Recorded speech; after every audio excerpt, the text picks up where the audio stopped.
حضرت کعب بن احبار رحمت اللہ علیہ فرماتے ہیں کہ اس بزرگ نے یہ کہنے کے بعد چراغ کو تیل سے بھر دیا اور بتی کو موٹا کر دیا۔ اس منظر کو وہ عورت بھی دیکھ رہی تھی اور اس بزرگ کی اپنے نفس سے گفتگو بھی سن رہی تھی۔ پھر اس بزرگ نے چراغ کو جلانے کے بعد اپنا ہاتھ اس جلتی بتی پر رکھ دیا۔ وہ بتی جل رہی تھی لیکن اس بزرگ کے ہاتھوں کو نہیں جلاتی تھی۔ یہ دیکھ کر بزرگ چیخ کر کہنے لگا، تجھے کیا ہے، جلاتی کیوں نہیں؟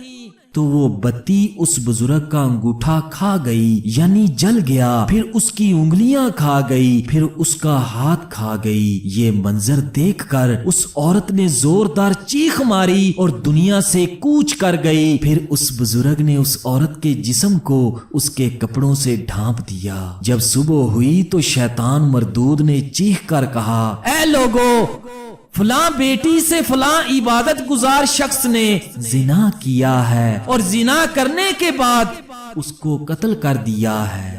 چنانچہ یہ خبر بادشاہ تک پہنچی۔ بادشاہ اپنے لشکر اور رعایا کے ساتھ سوار ہوا اور عبادت خانے تک پہنچ گیا جہاں وہ عبادت گزار شخص عبادت کیا کرتا تھا۔ وہاں پہنچ کر بادشاہ زور سے چیخا تو عبادت گزار شخص نے اس کو جواب دیا۔ بادشاہ نے عابد شخص سے پوچھا کہ فلاں کی بیٹی فلاں کہاں ہے؟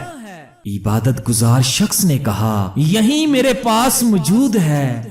بادشاہ یہ سن کر عبادت گزار شخص سے کہنے لگا، اس کو کہو وہ میرے پاس آئے۔ بزرگ نے کہا، وہ مر چکی ہے۔ یہ سن کر بادشاہ کہنے لگا، چونکہ وہ زنا کے لیے رضامند نہیں ہوئی، حتیٰ کہ تو نے ایک جان کو قتل کر دیا جس کو اللہ تعالیٰ نے حرام قرار دیا ہے۔ پھر بادشاہ نے غضبناک ہو کر اس عبادت خانے کو گرا دیا اور عبادت گزار شخص کی گردن میں زنجیر ڈالی اور اسے گھسیٹنے لگا اور عورت کی لاش کو وہاں سے اٹھا دیا گیا اور اس عبادت خانے کو گرا دیا گیا۔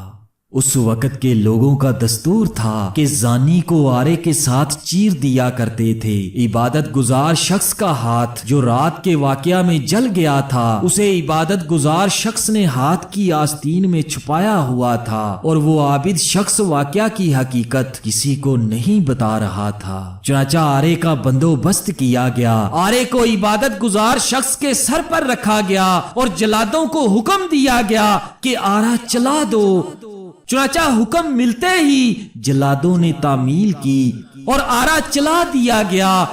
جب آرا عابد شخص کے دماغ تک پہنچا تو اس کی آہ نکل گئی۔ اللہ تبارک و تعالیٰ نے حضرت جبرائیل علیہ السلام کی طرف وحی نازل فرمائی کہ اس کو کہو کچھ نہ بولے، میں اس کا صبر دیکھنا چاہتا ہوں۔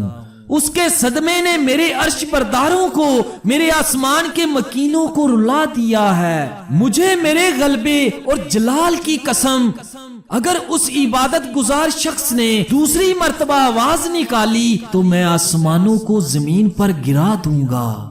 چنانچہ اس عابد شخص نے دوسری مرتبہ آہ نہیں نکالی اور نہ کوئی بات بتائی، حتیٰ کہ اسی حالت میں اس کا انتقال ہو گیا رحمت اللہ علیہ۔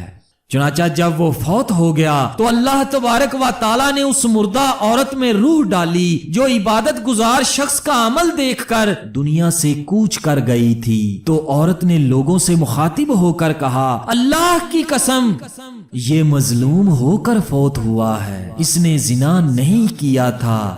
اس کے بعد اس عورت نے گزشتہ رات والا سارا واقعہ لوگوں کے سامنے بیان کر دیا۔ تو یہ سن کر جب لوگوں نے اس عابد شخص کا ہاتھ نکالا تو جیسا لڑکی نے بتایا تھا ویسا ہی جلا ہوا تھا۔ یہ دیکھ کر لوگ کہنے لگے کہ اگر ہمیں علم ہوتا کہ اصل حقیقت کیا ہے تو ہم کبھی بھی اس کے جسم کو نہ چیرتے۔ عبادت گزار شخص دو ٹکڑے ہو کر زمین پر گر پڑا۔ لڑکی بھی جیسے پہلے مردہ تھی ویسے ہی ہو گئی۔ پھر ان دونوں کو دفنانے کے لیے قبریں کھودی گئیں تو اس میں کستوری، عنبر اور کافور کی خوشبوئیں مہک رہی تھیں۔ پھر ان کا جنازہ پڑھنے کے لیے ان کی میتوں کو لایا گیا تو ان کو آسمان سے کسی نے منادی کی۔ ترجمہ: صبر کرو یہاں تک کہ فرشتے ان کا جنازہ پڑھ لیں۔ اس کے بعد لوگوں نے ان کا جنازہ پڑھا اور دفن کر دیا۔ پھر اللہ تبارک و تعالیٰ نے ان کی قبر پر چمبیلی کو اگایا اور لوگوں نے ان کی قبر پر تختہ دیکھا جس پر لکھا ہوا تھا کہ شروع اللہ تعالیٰ کے نام سے جو بہت بڑا مہربان اور رحم کرنے والا ہے۔ اللہ عز و جل کی طرف سے اپنے بندے اور اپنے ولی یعنی دوست کی طرف سے میں نے اپنے عرش کے نیچے ایک منبر لگایا اور اپنے فرشتوں کو گواہ بنایا کہ میں نے جنت الفردوس کی 50,000 عورتوں سے اس ولی کا نکاح کیا، اور میں اپنے فرما برداروں اور مقربین کو ایسے ہی انعام و اکرام سے نوازتا ہوں۔ سبحان اللہ۔ ناظرین گرامی، اس واقعہ کو بیان کر کے ایمان تازہ ہو گیا کہ اللہ تعالیٰ نے اپنے بندوں پر کتنا انعام فرمایا کہ جو اس کی اتباع کرتا ہے اس کے لیے کامیابیاں ہی کامیابیاں ہیں۔ اللہ کے اس ولی نے دنیا میں اللہ تبارک و تعالیٰ کی خاطر اپنے نفس کی اتباع نہیں کی، جس کی وجہ سے وہ اللہ کا مقرب بن گیا۔ اللہ تعالیٰ اسی طرح تمام مسلمانوں کو نفس کی غلامی سے بچائے۔ اس واقعہ سے یہ سبق ملتا ہے کہ نفس کی اتباع کبھی نہیں کرنی چاہیے، کیونکہ نفس انسان کو ہمیشہ عیش و عشرت اور غلط خواہشات کا دل دادا بناتا ہے، اور پھر نفس کے باعث انسان جہنم کی طرف چلا جاتا ہے۔ نیز آپ تمام احباب اس واقعہ سے اندازہ لگا سکتے ہیں کہ زنا پہلی امتوں میں کتنا کبھی اور برا فعل سمجھا جاتا تھا، اور اس کی سزا ان لوگوں نے کتنی سخت رکھی تھی، اور اس عبادت گزار شخص نے اپنے جسم کو اتنی شدید تکلیف میں مبتلا کیا، لیکن جہنم کے خوف کی وجہ سے زنا کی طرف نہیں گیا، کیونکہ وہ جانتا تھا کہ جہنم کی ہولناکیاں اپنے اندر کتنی شدت رکھتی ہیں اور جہنم کی آگ کتنی سخت ہے، جس کے بارے میں اللہ تبارک و تعالیٰ فرماتا ہے النار الکبریٰ کہ وہ سب سے بڑی آگ ہے۔ حدیث شریف میں ہے کہ تمہاری یہ دنیا کی آگ دوزخ کی آگ کا 17واں حصہ ہے۔